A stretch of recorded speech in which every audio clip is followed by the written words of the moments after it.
안녕하세요. 골라본 세상입니다. 오늘은 조효정 기자와 이야기 나눠보겠습니다. 안녕하세요. 안녕하세요. 네, 조 기자. 지난 주말에 이제 미국의 베네수엘라 네. 침공 때문에 전 세계가 정말 깜짝 놀랐어요. 네. 우리도 베네수엘라 얘기를 할 수밖에 없을 것 같은데요. 네, 맞습니다. 트럼프 대통령이 베네수엘라의 마두로 정권을 가만두지 않겠다 이런 이야기는 계속 해왔지만 그랬죠. 실제로 이런 일까지 일으킬지는 상상을 못했어요. 네, 그러게 말입니다. 그런데 생각을 해보면 이런 조짐이 좀 꽤 오래전부터 있기는 했잖아요. 네, 그렇죠. 작년 9월 이후에 미국이 동태평양과 카리브해에서 베네수엘라 선박을 계속 폭파해 왔습니다. 물론 마약 운반선으로 의심된다는 전제가 있었지만요.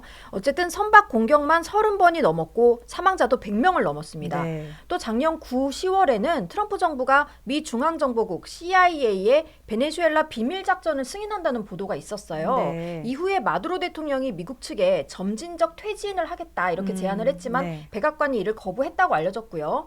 그리고 지난 연말에는 미 CIA가 베네수엘라의 마약 밀수와 관련된 걸로 보이는 항만 부두를 타격했습니다. 이 첫 지상시설 공격이었는데요. 네. 결국 마두로 축출과 체포까지 이 베네수엘라를 접수하기 위한 작전이 스텝 바이 스텝, 그러니까 차근차근 이루어지고 있었다 이렇게 볼 수 있겠죠. 그런데 트럼프 대통령의 이제 욕망이 네. 베네수엘라에서 끝날 것 같진 않다. 이런 전망도 많잖아요. 네네. 다음은 어디일까요? 미국 기자들도 그 부분을 제일 궁금해하고 있습니다. 네. 트럼프가 플로리다의 마러라고 별장에서 워싱턴 DC의 백악관으로 복귀하는 에어포스 원에서 기내 간담회를 가졌거든요. 네. 트럼프 대통령의 말을 직접 들어보시겠습니다. Colombia is very sick too, run by a sick man who likes making cocaine and selling it to the United States, and he's not going to be doing it very long, let me tell you. So there will be an operation by the U.S. and It sounds good to me. Yeah. You know why? Because they kill a lot of people. Yeah, Mexico has to get their act together because they're pouring through Mexico, and we're going to have to do something. are you considering U.S. action in Cuba? We're not. I think it's just going to fall. I don't think we need any action. It looks like it's going down. 그러니까 트럼프의 말을 정리를 하면 미국에 마약을 공급하는 콜롬비아도 오래가지 못할 것이다. 그리고 마약이 멕시코를 통해 쏟아지고 있으니까 미국이 무언가를 해야 한다. 네, 네. 또 쿠바에 대해서는 스스로 무너질 거다. 이런 얘기네요. 네, 이뿐만이 아닙니다. 네. 그 대성 승리 직후에는 파나마 또 그린란드에 대해서 무력 사용도 가능하다는 얘기를 해서 전 세계를 경악하게 했고요. 네. 특히 캐나다에 대해서는 미국의 51번째 주라고 하면서 공개적으로 좀 어그로를 끌었다고 할까요? 마약과 불법 이민자 단속에 소홀했다면서 고율의 관세를 받기 싫으면 편입하라 이런 주장을 했었죠. 네. 그리고 멕시코만의 이름을 미국만으로 일방적으로 바꾸기도 했습니다. 그러니까 브라질, 칠레, 아르헨티나 정도를 제외하면 아메리카 대륙, 즉 서반구 전체를 네. 아우르고 있는 거네요. 네, 실제로 트럼프 대통령은 이렇게 말했습니다. 들어보시겠습니다. America will never allow foreign powers to rob our people or drive us back into and out of our own hemisphere. That's what they did. They now call it the Monroe Document. I don't know.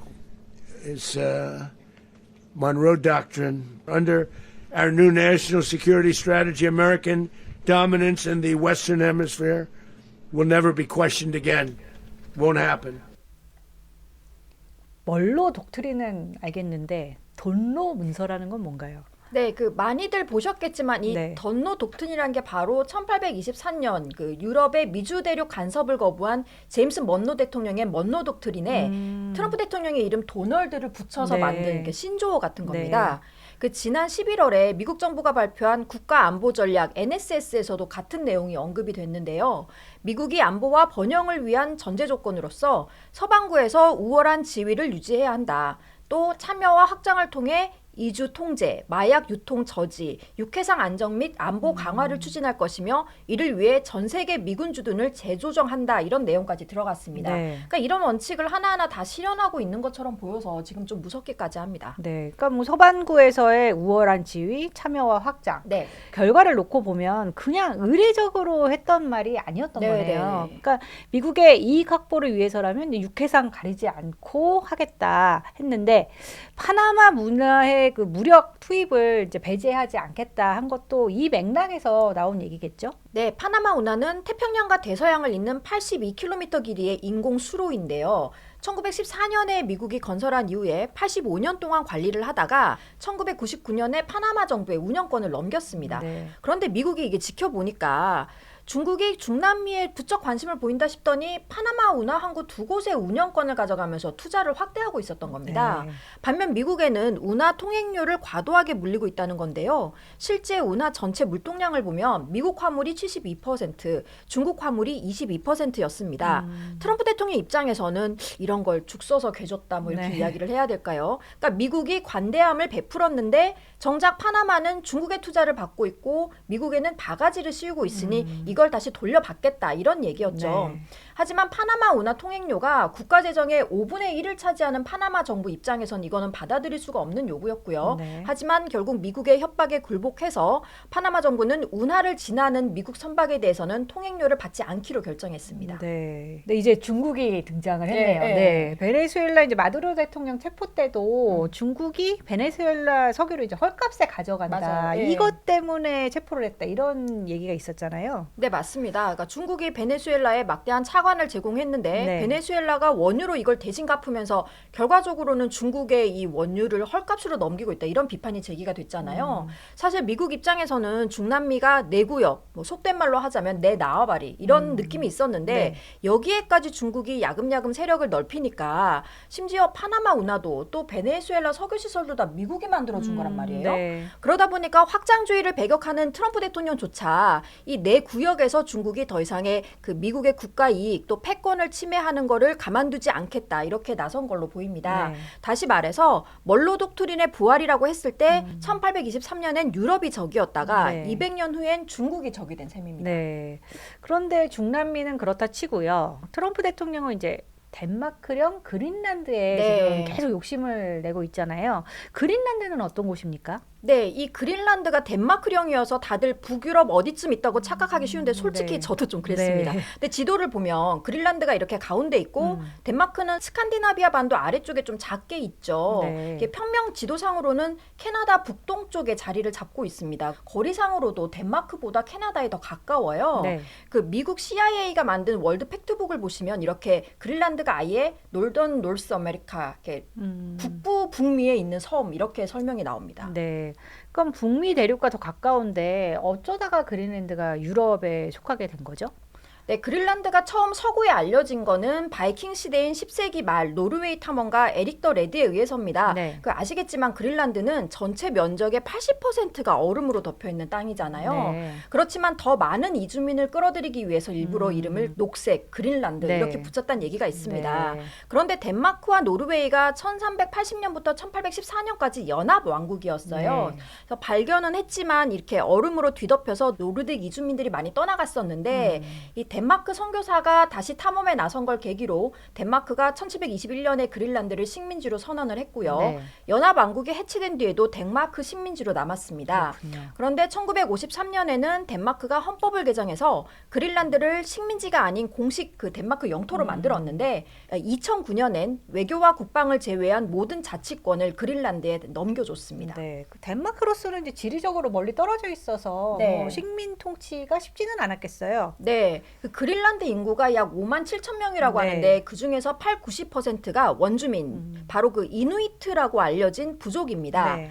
덴마크가 꾸준히 식민지 동화 정책을 펼쳤지만 우리나라도 일제 강점기 때 그랬듯이 수많은 인권 침해와 차별이 있었고요. 네. 그러다 보니까 지금 자치령으로 남아 있지만 그린란드에서는 완전한 독립을 지지하는 여론이 압도적으로 다수를 차지하고 네. 있습니다. 2019년 코펜하겐 대학교의 여론조사에 따르면 그린란드인의 70% 가까이가 20년 안에 덴마크로부터 독립하는 걸 지지한다 이렇게 밝혔다고 하고요. 그렇군요. 하지만 독립이 쉽지 않은 것이 네. 아직도 덴마크에 경제적으로 크게 의존하고 있기 때문인데요. 그린란드 전체 예산의 절반가량이 덴마크 정부의 보조금이라고 합니다. 네. 그런데 갑자기 트럼프가 그린란드 성을 매입하겠다 이렇게 나온 거잖아요. 트럼프는 그럼 도대체 왜 그린란드에 집착을 하는 겁니까? 사실 미국이 1860년대 중반에 러시아로부터 알래스카를 사들일 때부터 이 그린란드도 매입하자 이런 얘기가 잊어버릴 만하면 한 번씩 나왔었습니다. 네. 예. 그런데 이번에 트럼프 대통령이 주장하는 건 국가 안보를 위해서입니다. 네. 트럼프 대통령이 뭐라고 설명하고 있는지 한번 들어보실까요? We need Greenland from a national security situation. It's so strategic. Right now, Greenland is covered with Russian and Chinese ships all over the place. You know what Denmark did recently to boost up security in Greenland?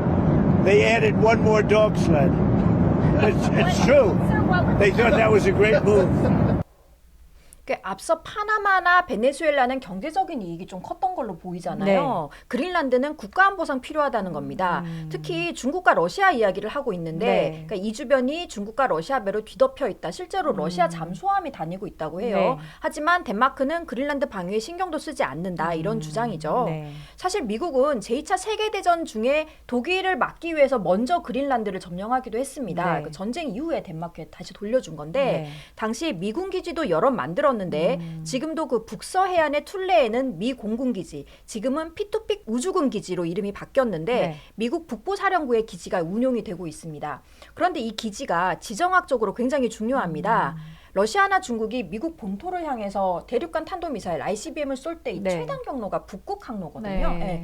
그런데 이 피투픽 우주기지에는 적의 미사일을 가장 먼저 포착하는 조기 경보 레이더를 운영하고 있습니다. 또 이 기지에 북극권을 지나는 극궤도 위성을 추적할 수도 있거든요. 네. 다시 말해서 적의 미사일 위협을 탐지하고 요격할 수 있는 미국 본토 방어의 최전선인 셈입니다. 네. 그러다 보니까 미국으로서는 기지 임대만으로는 부족하다. 아예 우리가 소유하겠다. 이렇게 네. 나오는 거죠. 그런데 뭐 마두로 대통령 납치 때도 그렇지만 이게 정말 안보 때문일까? 네.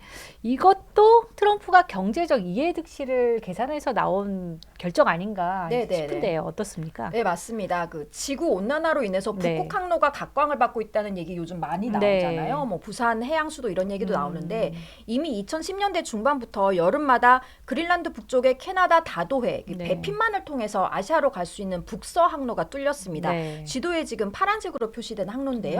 이 북서 항로를 이용하면 파나마 운하를 이용해서 화물을 수송할 때보다 거리는 40%, 네. 기간도 일주일 이상 단축할 수 있다고 합니다. 네. 그 지금 보시는 지도는 우리나라 위주로 그려져서 이 수에즈 운하 경로가 표기가 돼 있고요. 네. 반면 베링 해협을 통과하는 오렌지색 북동 항로는 러시아가 통제하고 있습니다. 네. 이게 북동 항로뿐만 아니라 지도만 봐도 시베리아 북쪽 해상은 전부 러시아가 장악한 바다입니다.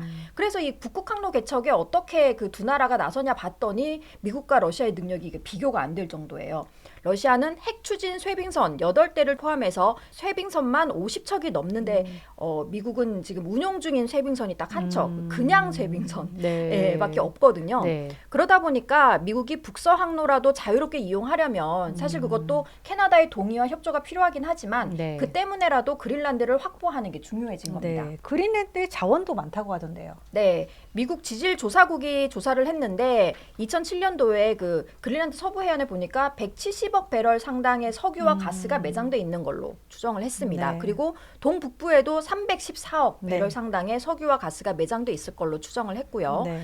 그린란드 육지에는 금, 구리, 다이아몬드, 우라늄 뭐 이런 또 지하 자원들이 매장이 돼 있고요. 그렇군요. 무엇보다 중요한 게 반도체와 배터리 또 전기차의 필수적인 히토류입니다. 네. 이게 그린란드 덴마크 지질조사국에 따르면 그린란드에는 리튬, 타이타늄 같은 뭐 8가지 희귀금속 히토류가 네. 매장이 돼 있다고 하는데 이게 10조 달러에 달할 걸로 전망이 되는데요. 아, 네. 중국과의 히토류 경쟁에서 굉장히 중요한 자원이 되는 겁니다. 네. 특히 바로 그저께 이게 중국이 일본에 대해서 히토류 수출 규제를 그랬죠. 선언을 했잖아요. 아마 트럼프 대통령도 간담회 굉장히 선언했을 것 같습니다. 뭐 자원이 이렇게나 많으면 미국이 탐낼만 하네요. 네, 그리고 이제 트럼프 대통령은 앞서 지난달에는 루이지애나 주지사인 제프 랜드리를 그린란드 특사로 임명을 했습니다. 네. 뭐 이 사람이 그린란드와 무슨 인연이 있는 사람은 아니고 네. 그린란드 매입에 계속 찬성을 해왔던 사람이래요. 예.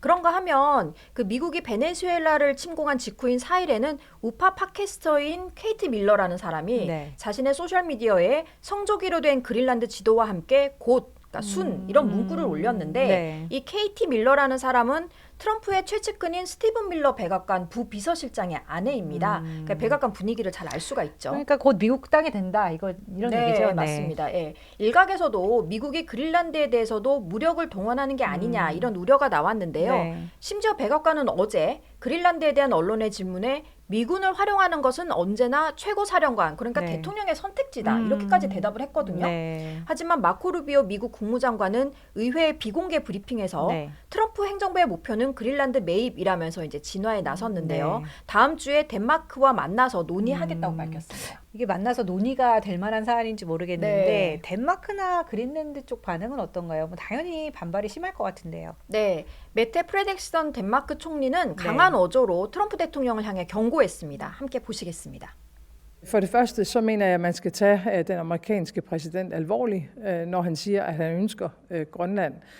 Men jeg vil også gøre klart, at hvis USA vælger at angribe et andet NATO-land militært, så hører alting op, altså inklusiv vores NATO og dermed den sikkerhed, som er blevet tilvejebragt siden afslutningen på 2. verdenskrig. 그러니까 단순히 기분 나쁘다 정도가 아니라 네. 미국의 그린란드에 대한 욕심을 국대서양 조약기구 나토 국가에 대한 공격으로 받아들이고 이 같은 안보 협력이 중단될 수도 있다. 동맹을 끊을 수도 있다. 뭐 이런 얘기죠. 네. 예. 다른 또 유럽 국가 즉 네. 나토의 핵심 국가들인데 영국, 프랑스, 독일, 이탈리아, 폴란드, 스페인, 덴마크 이 7개국은 공동 성명까지 냈어요. 네. 그린란드는 덴마크와 유럽의 일부다. 그리고 또 북유럽 국가인 노르웨이, 스웨덴, 핀란드 역시 덴마크에 연대하겠다고 결의를 했습니다. 네. 그럼 덴마크로부터 독립을 열망하고 있다는 그린란드 쪽 반응은 어떤지 궁금한데요. 뭐 또 다른 식민 통치의 시작이다. 이런 우려가 나오지 않을까 싶은데 어떤가요? 네, 그린란드 자치 수반 역시 반발은 했는데 네. 수위가 덴마크와는 약간 차이가 아, 납니다. 그런가요? 예, 네. 직접 한번 보시겠습니다. Qoyanarsiullerp pingaartippa oqaatigissallugu nunarput Venezuelamut sanillersuunneqarnera taanna pissuissamisoortutut isiingilara uangut ilingivangut nunatsinni ingerlatsinerput tamatoqartussaa qataaneran ааllaавилимми ингерланикуу сулеқатигиннерлу укиорпанни ингерланикуу пингаартумик сулеқатигинне налигиннаасор питтаасорлу утертиттариақаратсигу уивиссангилагу оқалоқатигин питтаасор утертиссуарпут упалунгарсиманиссаму тунгасу налигиннаасумик атаавартуми мисиссуиффингаангут аама қулааяаффингаангут таанасоорунами 그러니까 우리는 오랫동안 민주주의 국가였고 베네수엘라와는 다른 나라다. 네. 미국의 지배가 아닌 더 심도 있는 협력을 원한다 이런 말이죠. 네. 실제로 작년 1월에 트럼프 대통령의 장남인 트럼프 주니어가 그린란드 수도인 누쿠에 갔을 때 일부 주민들은 그린란드를 사달라면서 환영하기도 했습니다. 그런 일이 있었나요? 예, 네. 근데 뭐 이게 미국이 연출한 영상이다 뭐 이런 얘기도 있기는 해요. 네. 확인은 안 됐지만. 네. 하지만 이런 우려와는 별개로 미국이 병력을 동원해서 베네수엘라를 침공하는 일이 실제로 벌어졌잖아요. 네. 그린란드 주민 사이에서도 트럼프의 말이 현실이 될 수 있다. 이런 우려가 나오고 있습니다. 네. 그러니까 그린랜드를 상대로 한 미국의 무력 개입이 만약에 발생한다 하면 네. 이제 뭐 나토를 무력화하는 건 물론이고요. 뭐 세계대전 이후에 유지되어 온 대서양 동맹 자체를 네. 붕괴시킬 수 있다. 이런 우려를 낳고 있잖아요. 2026년이 세계사에서 자유무역 시대가 끝나고 신제국주의가 탄생했다. 이렇게 기록될지도 모르겠습니다. 네. 오늘 골라본 세상은 여기까지 하겠습니다. 감사합니다.